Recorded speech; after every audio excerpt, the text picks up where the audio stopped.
So tell me, what are you up to? What am I not up to? So my name is Nomiki. I run PDS LAB. PDS LAB is a product accelerator for women. And our mission really is to bridge the gap between women that aspire to be female tech founders and access to actually achieving that. Right now, access is minimal in the world of funding, opportunity, education, et cetera, for women and underrepresented founders. And my company is bridging that gap because I think women should have more opportunity. So in terms of what we're up to, a lot. We are building a platform for female tech founders in all stages of their business, whether they're in idea, build, launch, grow, or scale mode. And we help women that are in the idea and build to actually get to that next step. And yeah, it's busy. We work with a lot of aspiring tech founders that are building in so many different sectors, and it's really a dream job, to be honest. Okay, that's awesome. So tell me a bit more about the story. Why? How did you come up with this idea, and what propelled you to this proposition? So I've been in tech for about 15 years, and my background is actually in product design. And I'm kind of went into a lot of different areas of the tech industry, analytics, biz ops, product management. And what I learned over the past 5 years when I was more independent and working with only early stage startups was that women had less opportunity. And when I wanted to go on my own and really build something that I was proud of, I sat down and said, well, what am I really good at? And my skill sets are really bringing ideas to life. That's why people hired me for W-2s. That's why they hired me as a consultant, as an advisor, why they brought me into workshops, because I was able to take down a vision and literally put it on paper, on a Figma file, and bring something to life. That was my skill set. So when I started the business, I said, what am I great at and how can I serve others? And then I realized anyone can really do that, but who needs it the most and how is that executed? I went through this process of elimination to who I was targeting. And what I realized too was that when I was getting hired or proposed to hire as a consultant in the past few years, it was primarily from women. And product is a very expensive field. Product managers, they make like sub 200K a year. And at the large companies, they're making $500,000, depending on where you're working. And there's a reason for that. And because I wanted to help women get their ideas to life, I realized that they need access, and access in the form of affordability, in form of knowledge, in form of community, and all these ways that women wanted to build, but they didn't have that at their fingertips. So I started targeting aspiring female tech founders specifically because they need it. And it's been, as soon as I made that strong stance on who I was serving, it made a massive difference. Okay, so you mentioned that bringing ideas to a reality. So how does that process start? So how do you sort of like suggest, okay, this is the step 1, step 2, step 3, step. Can you give us some kind of a blueprint? Yeah, so I run a program that does this specifically, and what you might be used to hearing is that a founder has an idea and they go to a web dev team and that team says, yep, we can do it. We'll build you the prototype. Just tell us who your audience is and we'll start formulating the product. The difficulty there is that the process from idea to reality is really the vitamin pack of building. So a lot of times there's pre-work that needs to be done before literally building. That MVP, people automatically think of, oh, I need a technical person to develop this. But actually product development and bringing something to life, is a lot of pre-steps, okay? And where I like to start is understanding from the founder, what is the problem you're trying to solve? You came to me with an idea. That idea was likely formulated from something you saw as a pain point. So what are all those pain points? What I like to achieve is then do customer discovery. We need to validate all of your ideas. And the reason we do that is because 42% of businesses that fail, they go because they cannot find product market fit. Why can't they find product market fit? Because they don't validate their ideas. They don't find the customer that actually needs and wants it, and then get this virality factor of selling it over and over and over again. And what we want to minimize is the amount of ideas that get created that have not been validated. So we go through a validation process by communicating with customers, synthesizing your data, and then taking that data, prioritizing it, and really saying, okay, what are the things that they actually need and want? Customers will tell you what they need, but they actually don't know what they need. And it's our job as a founder to see between the lines, to figure out, okay, the solution is actually X. It's not what they thought it was, because they are thinking right single-mindedly in what they are doing, but they can't see the big picture. And our job as founders is to be able to see the 10,000 foot view and the 10-foot view.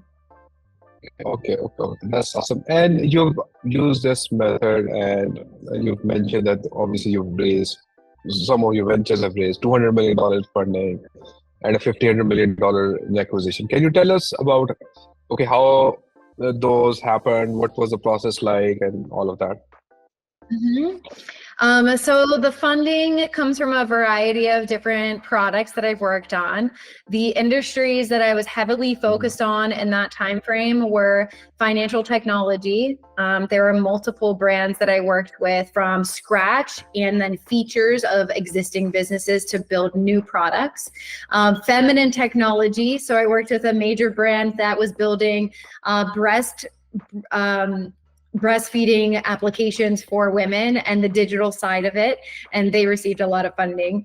And ultimately what I've done, no matter if I was coming in for a new feature or of an existing product or a brand new product, the process is the same for me. As a designer by trade, our job is to visualize a vision.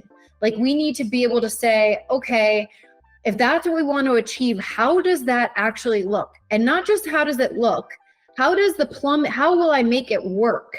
And we then translate those into our tech capabilities. So the people that have received funding and even been acquired, the process is the same. I really care about the foundation of building rather than the details of one specific idea. And that's because if you have a strong foundation with anything like building a house, the foundation is actually where everything lies on. And if we focus on that process and then inject the creativity, the visions, the ideas on top of it, then you're more likely to have success rather than focusing on that idea only. Okay, so I mean, you might have seen quite a few startups which don't make it there, okay? Oh, yeah. And and a lot of those fail. So what common patterns do you see that led to such failures? You know, I think early on, one of the biggest things is lack of focus and analysis paralysis, not making decisions, not being willing to fail and try things out and pivot really fast. As founders, we fail all the time, every single day, because everything we put out into the ether is a test. It's a test to see if someone wants it, someone wants to buy it, someone needs it. And we have to have a higher threshold of failure rate than others. And what I've seen, the people that don't succeed are the ones that are unable to move past that failure, the ones that don't know how to think after failure to solve new problems, how to pivot, that are very focused on, I have to build this specific thing and I will die on that hill. Pivoting is actually really essential when you're building businesses, and you have to follow what the data tells you in order to transmit that. I mentioned earlier too, that finding product market fit, first of all, that is really hard to do. And people think that you find PMF immediately and that like within 6 months, which is not true. PMF is also a moving target. So just because you find product market fit one time, does not guarantee that you'll stay there. So you have to be able to move with the market, move with technology, evolve, adapt to what's being out there, adapt to your customers, because customers are very smart. They're also adapting to technology, and you need to stay top of mind. And I really think that the founders that are unable to do that, that are really head set on, I have to build this, this is what I want, that don't focus on the customers, have a higher propensity to fail. Okay. So in terms of traction, where do you, at what point do you feel like, okay, this startup or this idea is ready to gain some traction or will lead to funding? What KPIs, what elements do you see, okay, this will work now? Well, in the stage of business that I work with, there should be one metric, and that metric is either customers or revenue, depending on what you're building. So a community-based could be number of customers, and then you turn that into revenue. SaaS tools could be revenue specifically, because it doesn't matter how many customers you can have one customer and have revenue. And depending on what your mission is, you need to have one metric, and those are the two most common. In terms of traction, you need to do everything that you can to move that needle. And what that looks like for everyone is very different. Some might need really strong marketing campaigns, creative marketing campaigns. Others might need solid bottom line software that gets event-driven, tools going. It really just depends. But what that metric should be is your North Star in growth. And however you reach that matches align with your business is what you should be focusing on. So if you start to see, okay, this is where I'm gaining customers, then you need to go heavy there to test it to see, okay, is that something that is just a happenstance? Is that a coincidence? Or is that something that's actually going to drive my business forward? So you need to be testing that even further. So take fractions of what you learned there, come up with other creative ways in that same domain to see if you can actually gain traction. Once you figure that out, you need to go heavy hitting in that area, because that is the signal that, hey, my customers need and want something in this area, and I need to be focusing there. That doesn't mean drop the balls everywhere else, but you need to be putting your focus, your energy towards the things that are moving the needle very early on, and recognize what that movement is. Okay, that's awesome. So you've had a work experience where you worked with product and design. How much of that is actually needed by the new founders? And at times, the new founders can be very, very techy at times, or it can be very, very, maybe from some other sales domain, and they don't have those expertise. So how do you build those expertise also? So when it comes to design, you don't need to be a designer to actually build product. The reason why I think designers and product managers do well as founders, and that those skill sets are really helpful, is because they have the ability to see things that other people can't. So in order for designers and product managers to do their job well, they have to have the full picture of the business. They have to understand their customers. They have to understand the user journey, how they're coming in, how they need to flow through. They need to understand how that impacts all the other teams, everyone else that's working. How does that impact operations? How does that impact marketing, product? All the design and product are very close knit, but they are the core of software. That is how we formulate solutions, by seeing that vision and actually putting it to paper. So I don't think that founders need to learn how to create beautiful, polished tools. Yes, consumers nowadays expect a high level of beauty in their software, but when you're early on, as long as it serves the need, you will have early adopters and evangelists that don't care. They say, hey, you're solving the problem, and I'm going to be willing to help you by giving you feedback on what you're doing, because you're solving a problem that is so in my mind right now that I don't care how beautiful it is. But what happens is when you grow, that beauty of the product actually becomes important when you want to reach a certain level. But early on, which is where I focus, I think that founders need to know the bare bones of structure, the common denominators of how software should look, where navigation goes, where the standard UX is for buttons and the text sizes and things that make usability easy to understand and follow, that it's not a barrier for your customer. So know enough that you're not limiting the customer being able to achieve what you need them to do. Okay, and so there might be some founders who have just built their prototype and then just the look, and this is how it will work.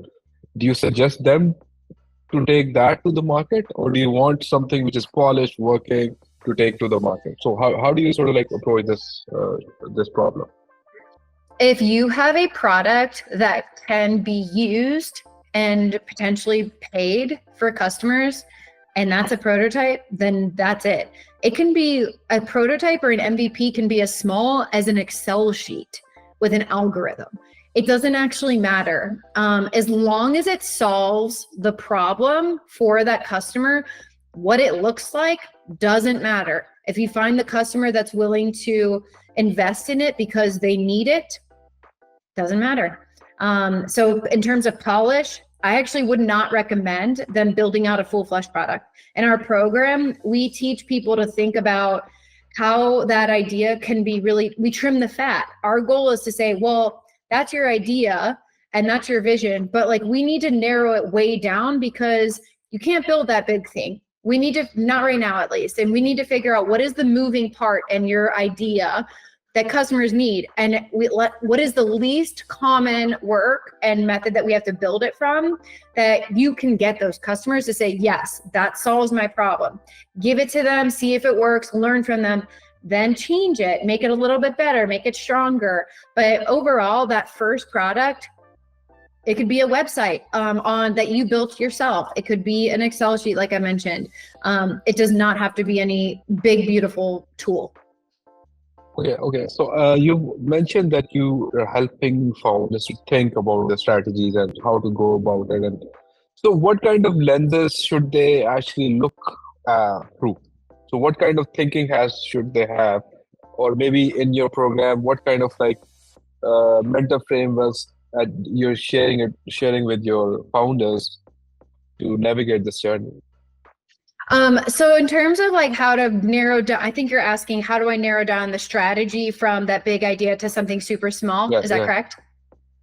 So when we have a framework that the users come through or founders come through, and the first thing we ask them to do on our onboarding call is tell us about what you want to achieve and why.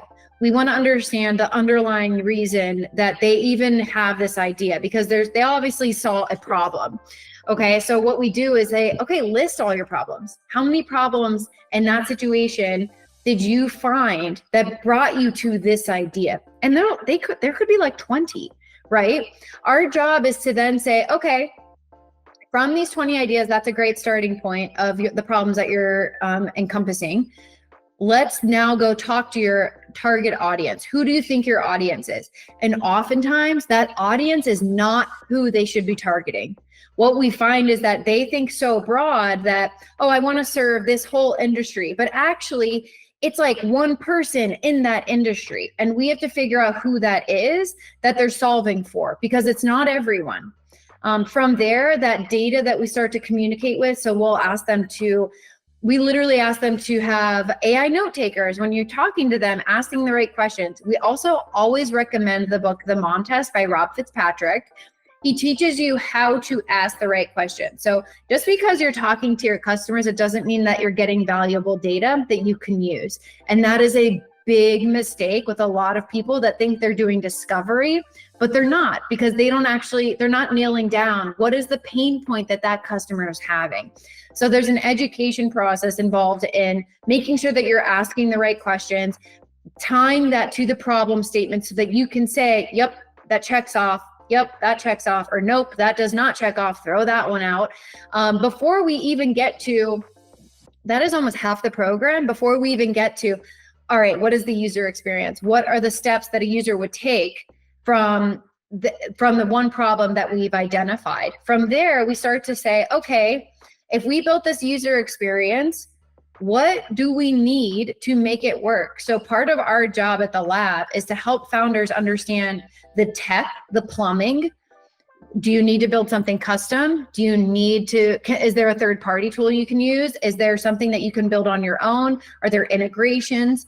Typically, we don't recommend building anything custom unless it's your IP. It really depends, but ultimately, if you're thinking about a community, probably shouldn't build your own community platform. There are third parties out there that don't take your IP and you can use them. It's really about finding the right solution for the need that they're trying to solve for. Another part of that puzzle is when they're making, founders that are early on, they're making decisions in the moment for what they're building. And not every decision that you make is going to be with you 12 months from now or in the future. So there's going to have to be compromise in your MVP to say, well, I'm going to use this tool right now, knowing that I'm probably not going to use it in the future, but I need to use it to get to this step. Because ultimately you can't build everything from scratch, and you don't want to unless you really need to, and there's something proprietary behind it. And our job is to validate that entire process with them. Okay, that's great. So, so you've built an accelerator and not your own venture or maybe your own SaaS product. Is there any particular reason for that? Everyone thought I was going to build my own SaaS tool. I built so many SaaS tools in my career that I think I just got bored, I guess, of solving those types of problems for, in the nitty gritty. I also felt like my skill sets were being lent to others that needed it more because they didn't have them. But right now, the lab, my product Accelerator, that's my MVP. So there is a platform coming. I am building, now that I have a big vision and I know what I want to solve in the big picture, the Accelerator will roll up under it, and my tool will be coming out soon. Oh, okay, that's awesome. So you have the best product and design person for that anyways. So, okay. And let's just build on this. What does the ultimate future, the vision of your venture looks like? So what doesn't exist today, and I hear this all the time on my calls. First of all, they say, I've never seen a program like yours. And I'm like, I know, that's because it doesn't exist, because my business model is unorthodox. People don't want to spend time to make money. But in order for me to get all of my data from customers, I have to be willing to give my time for whatever my program is. So I invest a ton of energy into everyone that's coming through for a really good reason.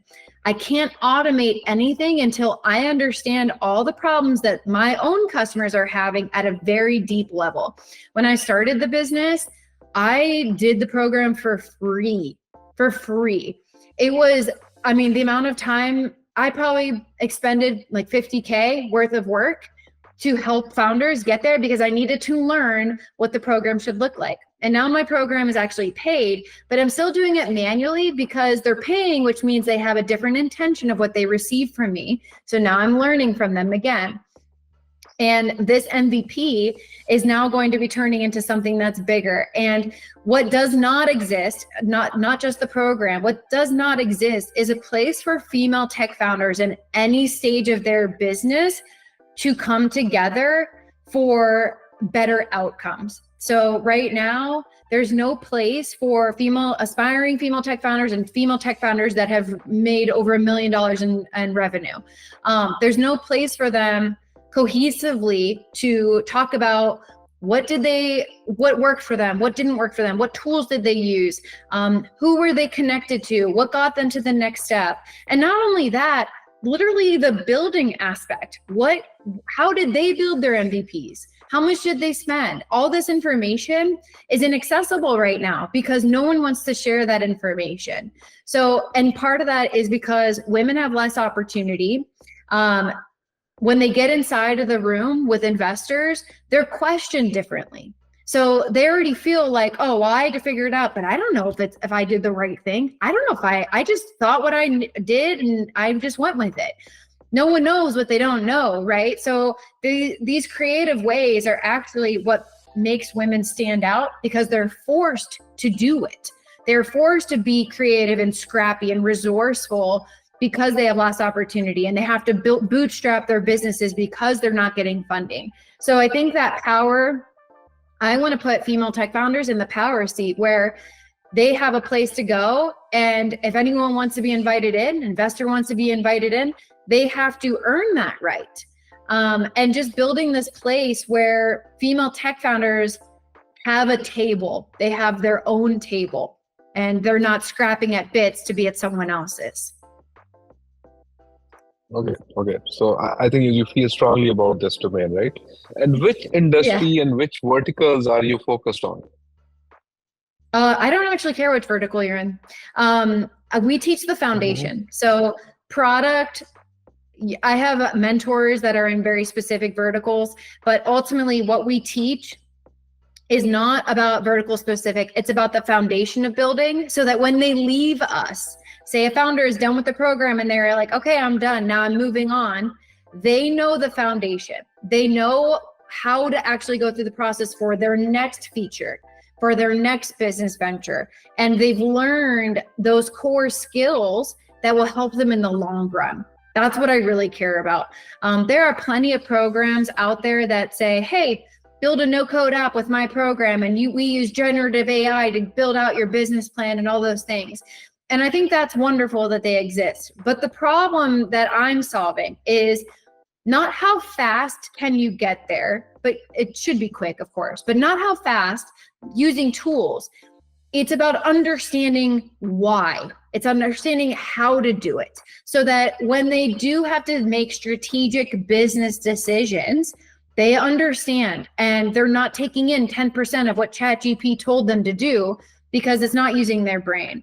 So yes, we use AI in some aspects of our program, but ultimately we really care about those core skills so they can use it in the long run.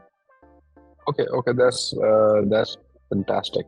So so in terms of if you mentioned there's a six-step system that is in place. Please talk about that. Yes. Yeah. So our six-step system that every founder goes through is starting with their problem, their mission, and their values. Then we do customer discovery, then user experience, then some market and inspiration. Then we do product and roadmap, and then prototyping with some brand identity. The goal is we've injected design and product, because I think designers have this ability to see visual and then the product aspect of, okay, but how does it work now? And our six-step system is based on those two backgrounds. Oh, okay. That's awesome. And obviously you've been with product and you understand that okay, the product development actually can take a lot of time and a lot of money and a lot of resources that's needed, and specifically for the tech part. So how do you help those founders with that part? So in terms of part of the meat and potatoes of what we do is once we do the validation and we have this, okay, idea of what we actually need to be building, part of our job is to help them solve that problem. So our history is we know software, we know what software tools do what, we know what to look for. That is a big missing piece for non-technical founders that have not been in the space. They don't know what software tools can do what and how it works in the whole scheme of things. So in terms of that portion, we actually have a lot of homework. We need to vet software that makes sense for them so that they can make business decisions. So we don't make any decision for founders. We just give them all the options. So you can slice an MVP 100 ways, like I mentioned. Our job is to say, hey, here are a few different ways that you can go about building this with the experience that you want. Here are the pros and cons of each one of those. And this is how much that tech is going to cost you every month to maintain. And you have to make a decision what you want to do right now and how that's going to impact you in the future. So we actually take on a lot of that load to help them and educate them so that they can make that decision. Oh, okay. And how does this part of GTM, the marketing, this campaign and this part, do you help with that, or is this is something we should later on? We do a little bit. So part of our program, we have a waitlist page that has the steps of what to put on your landing page so that when you're starting to communicate in the customer discovery, you can direct people there. But you'd be surprised at some of the waitlist pages that we see that doesn't say anything about what they're doing. It just says join here. We teach them how to use messaging and to get people to actually sign up. And that's a process, right? Like they have to learn how to go to market before they go to market. So that piece of learning how to do it. In our program, in the lab, we're a product accelerator specifically. So we are 90% focused on product. The other 10% to bring that holistic feel of an accelerator, which typically gives you other resources, mentors, etc. We have a community and we also have events every week. Those events are for things outside of product. And I bring this up because we actually have an event June 26th with go-to-market on social media. And that workshop is teaching the founders how to start talking about what you're building, even though it's not live yet. So you can start to drive traffic to your wait list. So when you do launch in 3 months or whenever it is, you start to have a following and you're not playing catch up. That is one of the big areas that I see that people forget, that in order for, you don't just say, I built it, now that they just come to me. That doesn't happen. You need to bring awareness, and people want the founder to be talking about what their mission is. Gen Z, they believe that they're going to be following mission-driven software tools and businesses because that's what they care about. So we try to mentor them in that way so that they're setting themselves up for success to go to market. We have other marketing events as well, but the goal ultimately is to get them aware of what they have to be starting while they're building product. Okay, so I think so. This is great. So we're coming to the close. I just want to just starting this journey. Somebody who's just wants to follow all of this, and they want to read and they want to maybe go through some of the blogs. What do you recommend? What books? What blogs and personalities they should follow? Yeah. My favorite podcast is In Depth by First Round Capital. They bring in experts on all types of product, business aspects of startups that First Round Capital has invested in. That is a podcast that I continually learn from. Even being in the space, learning from my peers is so important. Lean Startup is a book that has been around a long time by Eric Ries. Highly recommend that one, about thinking about how to be lean and actually make decisions. The last one is The Mom Test by Rob Fitzpatrick. Customer discovery is so important, and his book, The Mom Test, teaches you how to actually do it properly. And that's actually a core piece of our module here. Okay, Nomiki, so thanks a lot. I truly enjoyed our conversation, and I truly believe that you're doing something which is very, very valuable, very, very unique, and obviously for the not so privileged and that part of the world. So I also wish you best of luck. Thank you. I think you're Thank you so much for having me, Saad. Thank you so much. I so appreciate your time. Okay. Have a nice day. Take care. Bye-bye.